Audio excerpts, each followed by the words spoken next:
कहाँ से हैं आप? हाँ, ये बड़ा ही एक ऐसा सवाल है जिसका शायद जवाब मैं कभी भी ठीक से नहीं दे पाई हूँ। तो मैं इसके 2 जवाब देती हूँ। मैं कहती हूँ I don't know where I belong, और दूसरा जवाब है I think maybe I belong to the country. I don't know which state या कौन-सा शहर या कौन-सा ऐसा स्टेट है जिसे मैं कह सकूँ कि मेरा है, मुझे पता नहीं। ऐसा क्यों है? अम, ऐसा कई जगह इसीलिए रहना हुआ? कई जगह रहना भी हुआ और कई बार ऐसा हुआ कि जहाँ मैं रही, वहाँ की कुछ चीज़ों से तो मैं अपने आप को कुछ चीज़ों से तो मैं जोड़ पाई, जोड़ लेकिन पाई। कुछ चीज़ें जो हैं, उनसे मैं अपने आप को नहीं जोड़ पाई। या जैसे कि एक छोटा शहर है, मैं भी एक छोटे से शहर से हूँ। मैंने अपना पूरा जो स्कूल और बचपन है, वो उज्जैन में गुज़ारा है। तो बहुत सारी ऐसी खूबसूरत चीज़ें हैं उज्जैन की, जिसे जैसे आप हमेशा कहते थे कि मुझ में मेरा शहर बसता है। I always remember that beautiful line of yours. तो मुझ में भी मेरा शहर है, लेकिन क्या वो मैं पूरी हूँ? नहीं, वो मैं तो पूरी जन्म नहीं कहाँ हूँ। हुआ आपका? मेरा जन्म भोपाल में हुआ। भोपाल। तो वहीं हमें वापस ले चलिए, और किस उम्र तक रही हैं आप वहाँ? मैं फर्स्ट क्लास तक ही भोपाल में थी, फिर मैं सेकंड क्लास में उज्जैन आ गई। और मैंने बहुत अपना actually all my growing up years were in Ujjain. Okay.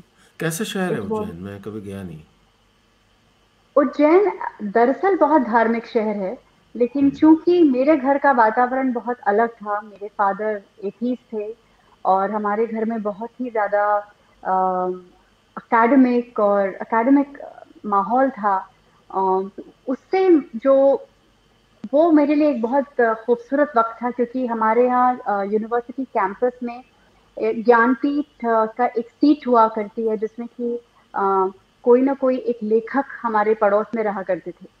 तो पहले उस वक्त थे नरेश मेहता जी। तो नरेश मेहता जी हमारे बहुत अच्छे मित्र बन गए। तो जब भी वो कुछ अच्छा और खूबसूरत लिखते थे, तो शाम को हमें आकर पढ़ाने पढ़ने आते थे। तो वो एक सौभाग्य है कि वो उनको उनका लिखा हुआ सुनने को मिला। फिर उसके बाद मन्नू भंडारी जी आईं, वो रहती थी वहाँ पर। हमारे शहर में शिवमंगल सिंह सुमन साहब हमारे अच्छा। कवि हैं हमारे शहर के। उन्होंने और मैं इसीलिए इस तरह के माहौल की वजह से मैंने लिखना शुरू किया।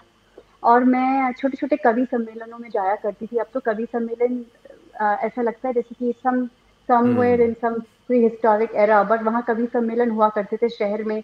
और मैं अपनी कविताओं की डायरी लेकर पहुँच जाया करती थी।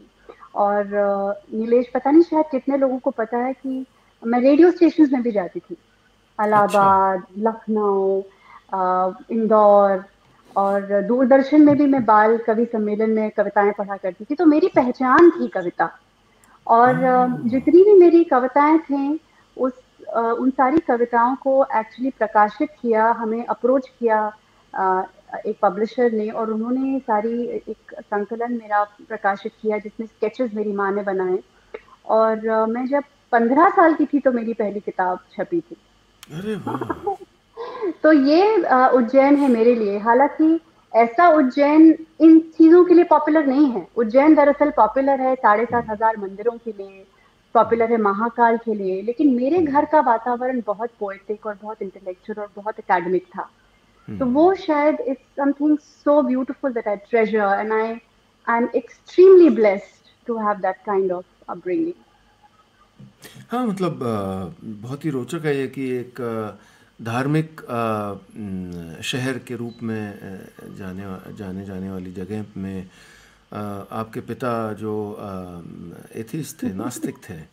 बहुत फैसिनेटिंग है ये। जी। उनके क्या विचार थे इस सब पर, फेथ पर? और आप क्या वो भी चाहते थे कि आप फेथफुल या फेथ की ओर जाएं या ना जाएं? It is so amazing, Nilesh, that my father had books of all religious faiths.